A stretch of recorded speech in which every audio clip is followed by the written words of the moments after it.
ওই মদিনার কথা বললে রাত পার হয়ে যাবে কোনটা দিয়ে বুঝতে পারবেন না বাবা। ও মুসলমান যুবকেরা, একটা কথা শিখে যাবে বেটা, কি মদিনাকে যদি জিজ্ঞাসা করি তোমার নাম মদিনাকে কবে থেকে হলো, ওই দেশটার নাম মদিনা শরীফ ছিল না, মদিনা শরীফ ছিল না। মদিনার মাটি বলবি আমাকে কেউ মদিনা শরীফ বলে ডাকতো না। যেদিন থেকে নবীজির পায়ের ধোলা পেলাম, আমার বুকে নবীর পা পড়ে গেল, সেদিন থেকে আমার নাম হলো মদিনাতুন নবী। ওই মদিনা শরীফে যাওয়ার পরে একটা মনে যার কথা জেগেছিল বাবা, আমার মা বোনেরা কবে বলেছে শোনেন বাবা, মদিনা শরীফে যাওয়ার পরে আমার মনে হলো ওয়াজের মধ্যে বলেছে, জলসাতে বলেছে, জীবনীতে বলেছে, উহুদের যুদ্ধ হয়েছিল, উহুদের প্রান্তরে আমার নবীর দান শহীদ হয়েছিল, উহুদের প্রান্তরে আমার নবীর চাচা আমির হামজা শহীদ হয়েছিল। মরলেনকে বললাম যার সাথে গেছে, ও বাবা কি বলল, আচ্ছা উহুদের মার দেখতে গেলে কত টাকা লাগবে, খরচ হবে গো, আর কবে আসবে না আসবে জানি না রে বাপ, আমার নবীর দাঁত ভাঙা রক্ত পড়েছিল সেই আমার নবীর চাচা আমির হামজা শহীদ হয়েছিল উহুদের প্রান্তরে, একটু আমাকে দেখে নিয়ে আসো, কত টাকা লাগবে বলো। মরলেন বললে চাচা হাজি সাহেব 40 টাকা ভাড়া লাগবে। 40? আপনারা হয়তো ভাবছেন হেলাবে 40 টাকা তো আমরা ধরে চাই তখন উড়িয়ে দিই, কিন্তু না, একটু বুঝেন 40 টাকা বললে তো কিছুই আপনারা হয়তো মনে করছেন না, কিন্তু জানেন এখানে আপনারা চা খান ক টাকা কাপ, মিনিমাম 5 টাকা, কি বলেন 5 টাকা, আর মদিনা মক্কাতে এক কাপ চা খেলে 2 টাকা, সস্তা কোনটা হলো ওইটাই, কিন্তু হিসাব দিই ওখানকার 2 টাকা, আর ওই 2 টাকা আমাদের ভারতের হলো 46 টাকা। খান কতটি খাবেন চা, বোঝা গেল? 40 টাকা বলতে হবে যে 40 টাকাতে কি আসে, তাহলে 1 টাকাতে যদি 23 টাকা হয় তো 40 টাকাতে কত টাকা হয়? আমি চিন্তা করলাম, আরে টাকাতে হাত পায়ে চোরা দিচ্ছে, টাকার গোলামি করব না, নবীর গোলামি করব, আল্লাহর বান্দা হতে পারবো। আচ্ছা ঠিক আছে বাবা, ট্যাক্সি রিজার্ভ কর, কিছু হাজি সাহেবেরাকে নেয়া 40 টাকা করে ভাড়া দিয়া ওই উহুদের মাঠে গেলাম রে বাপ। আমি বললাম বাবা রে, আমার নবীর চাচা আমির হামজা এই বুকটাকে চিরে কই যাবে তাই না বাহির করেছিল একটা মেয়ে মানুষ। হে মায়েরা, হে মেয়েটার নাম জানেন? জানেন না? নবীর চাচা আমির হামজার বুকটাকে চাকু দিয়া তারওয়ার দিয়া ফেড়ে দিয়ে কই যাবে টাইনে ছিঁড়ে বাহির করে একটা মেয়ে মানুষের কত বড় শক্তি দেখেন মা। এই মেয়েটা ছিল ইয়াজিদের দাদি, মনে রাখেন, মেয়েটা হলো ইয়াজিদের দাদি, আর এই মেয়েটার নাম হলো বাবা হিন্দা রাদিয়াল্লাহু তাআলা আনহা। অনেক পরে মুসলিমা হয়ে গেছিল, কালেমা পড়ে বাবা দিনে উঠে গেছিল। বাবা গো কলজা বার করেছিল, নাক কেটেছিল, কান কেটেছিল বাবা, কেটে গলার হার করে গলায় পড়েছিল বাবা। হ্যাঁ, কিন্তু নবীর চাচা আমির হামজা কলজাকে চাবিয়ে গিলতে পারেনি। হিন্দা আবু সুফিয়ানের বিবি, ইয়াজিদের দাদি, হযরতে আমির মুআবিয়ার মা, পরে মুসলমান হয়ে গেছে, আর গাহা যাবে না। কয়েকটা হাজিকে দেখলাম বাবা, ওইখানে একটা ছোট্ট পাহাড়, ওই দিকে সব জুতা পাই দৌড়ে দৌড়ে যাচ্ছে। আমি বললাম বাবা মরলেম রে, এ লোকরা কোথায় যাচ্ছে? মরলেম বললো চাচা, চাচা গো ওই জায়গাটার কথা যদি বলি আপনি ধৈর্য ধরতে পারবেন না। আমি বললাম কি বলবো, একবার বলবো হাজিরা এত দৌড়ছে কেন, কি হলো? বলে চাচা গো, ওই যে উঁচু জায়গাটা দেখছেন ওইখান করে আমার নবীর চাচা আমির হামজাকে ফেলাইয়া মুখটা চিরে চিরে কইয়া বাহির করেছিল। এখনো আমির হামজা রক্তের দাগ সেই পাথরে লেগে আছে, ওই রক্তের দাগ। তাই হাজি সাহেবরা দেখার জন্য যাচ্ছি। আমি বললাম আমি কিন্তু যাব না রে বাবা। কেন যাবেন না? বলে হাজার হলো জান্নাতি জান্নাতি জান্নাতি নবীর চাচা আমির হামজা রাদিয়াল্লাহু তাআলা আনহু, আর তার পবিত্র গায়ের পবিত্র রক্ত যেখান করে পড়ে আছে ওইখানে আমি জুতা পায়ে দিয়ে বেয়াদবি করতে যাব না।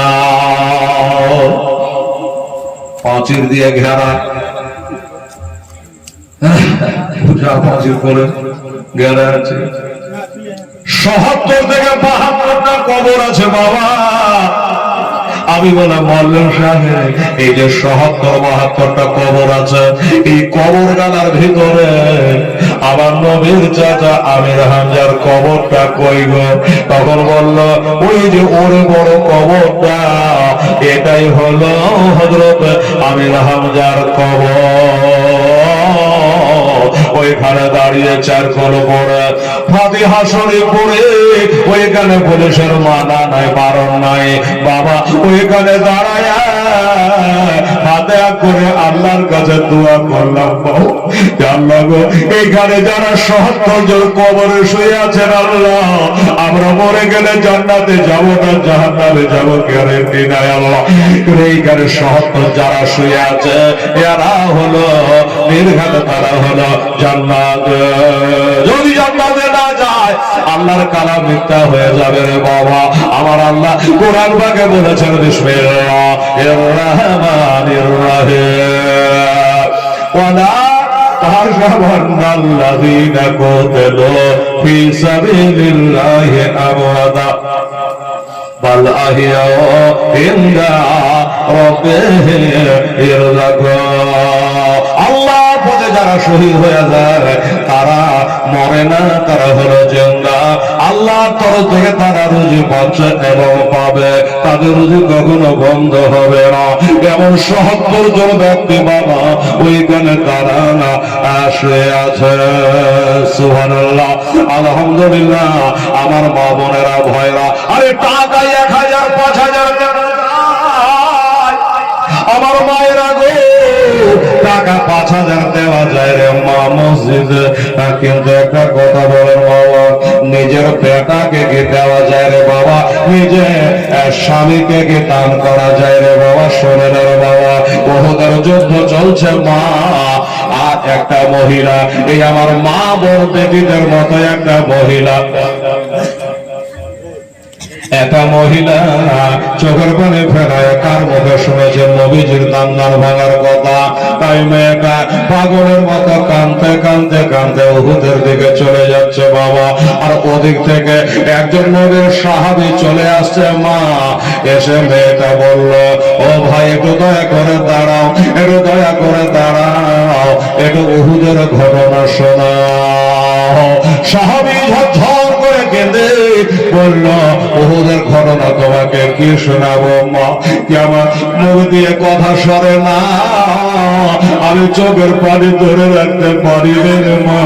বলো কেন, কি হয়েছে? বলে মা গো, তোমাকে চাঁদের মতো দুটা বেটাকে যুদ্ধে পাঠাচ্ছিলাম, আমার নবীর মহব্বতে তোমার বেটা দুইটা শহীদ হয়ে গেছে, তোমার বেটা দুটা শহীদ হয়ে গেছে। মেয়েটা বলল, এই নবীর সাহাবী, আমি তোমার কাছে এই ঘটনা শুনতে চাইনি, আমার বেটা দুটা শহীদ হয়ে গেছে, যাজ্ঞা আমাকে বলো আমার দিনের নবী কেমন আছে? কত আমার বেটা দুটা শহীদ হয়ে গেছে, আমার কোনো যায় আসে না, আমার নবী কেমন আছে? কি বলবো রে মা তোকে দুঃখের কথা, তোর বেটা দুটা তো শহীদ হয়ে গেছে। তোর স্বামীও যে যুদ্ধে গেছে নবীর মহব্বতে, দিনের মহব্বতে, তোর স্বামীটাও শহীদ হয়ে গেছে। মেয়েটা বলল, ভাই রে, আমার স্বামী শহীদ হয়ে গেছে, তোর কাছে এইটা শুনতে আমি চাইনি। আমার স্বামী শহীদ হয়ে গেছে, জায়গা আমার দিনের নবী কেমন আছে? কিছু বোঝা গেল? মেয়েটা বলতে চাইছে, আমার দুটো বেটা থেকে, আমার স্বামীর থেকে আমার নবী মুস্তাফাকে আমি বেশি ভালোবাসি। আমার মা বোনেরা, আমার নবী বলেছেন, ওয়ান আনাসিন রাদিয়াল্লাহু তাআলা ক্বালা ক্বালা রাসূলুল্লাহ সাল্লাল্লাহু আলাইহি ওয়াসাল্লাম লা ইউমিনু আহাদুকুম হাত্তা কুনা হাব্বাইরা ফিল ওয়ালিদিহি ওয়া ওয়ালাদিহি ওয়ান নাস আযওয়াইরাহুল বুখারী।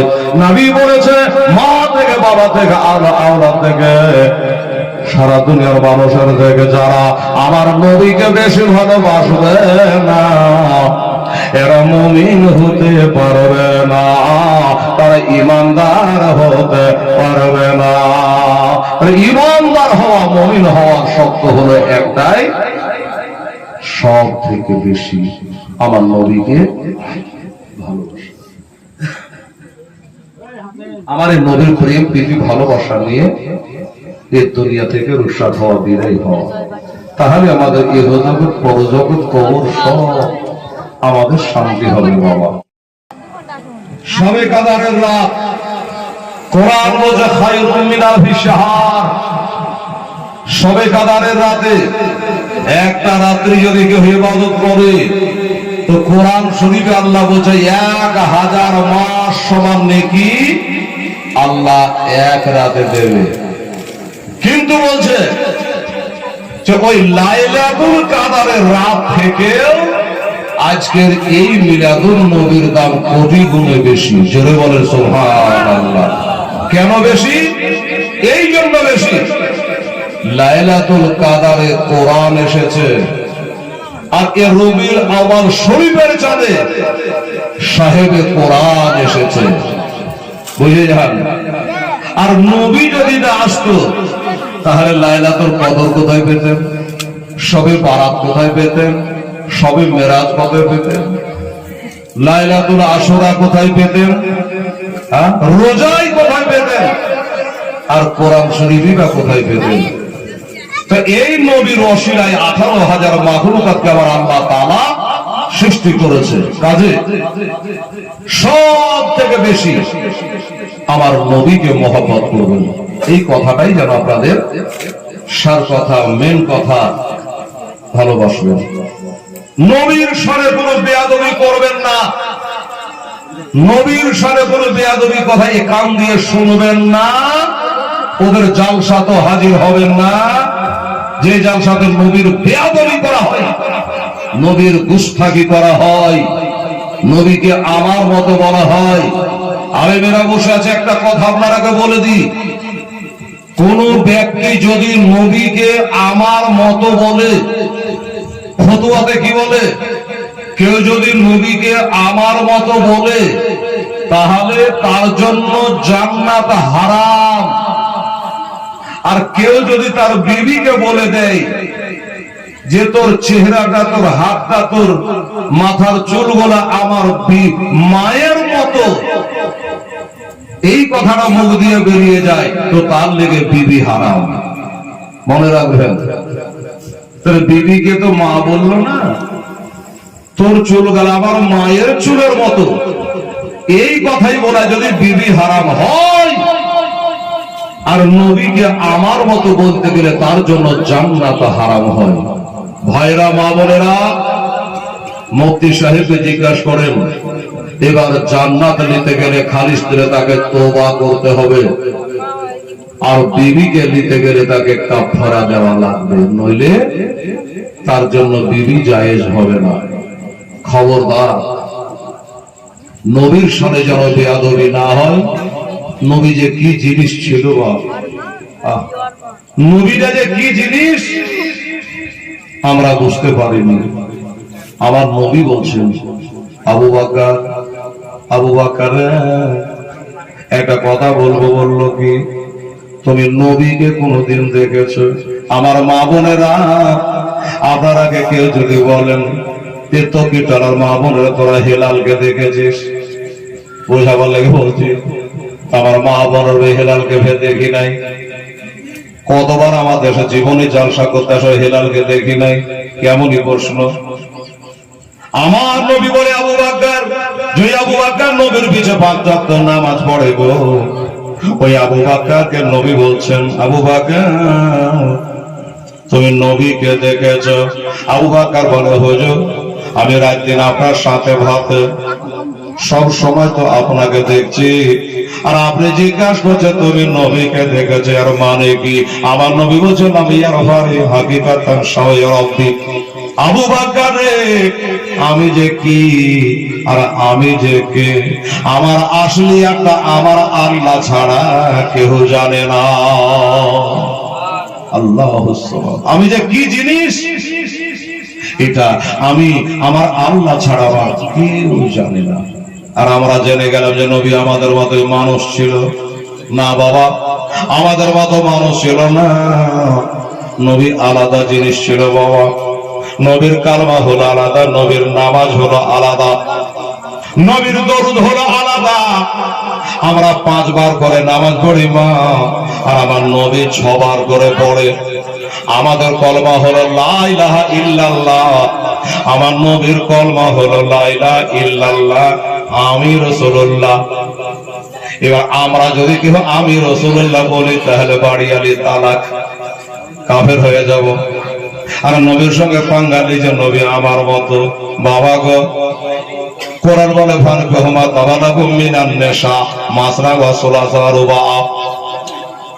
কোরআন বলে 4টা বিবাহ করতে পারে একটা পুরুষ একসঙ্গে, যদি হিম্মত থাকে, সব দিক দিয়ে ক্ষমতা থাকে, 4টা পারে। কিন্তু আমার নবীর বিবি হলো 11টা। তুই 11টা কর দেখি নবীর মতো। তো তোর কেন 4টা পাবে, নবী 11টা পাবে, তাও 4টা বাঁধিও ছিল নবীর। বাবা নবীর সঙ্গে তুলনা চলে না, নবীর সঙ্গে বাবা চলে না। নবীর জিনিস হলো আলাদা, এটা বেশি বেশি ইবাদত করে নবী হওয়া যায় না। বলে হওয়া যায়, গৌস হওয়া যায়, কত হওয়া যায়, আল্লাহ বলা হওয়া যায়, কিন্তু নবী হওয়া যাবে না। নবীজি আখেরি নবী, শেষ নবী।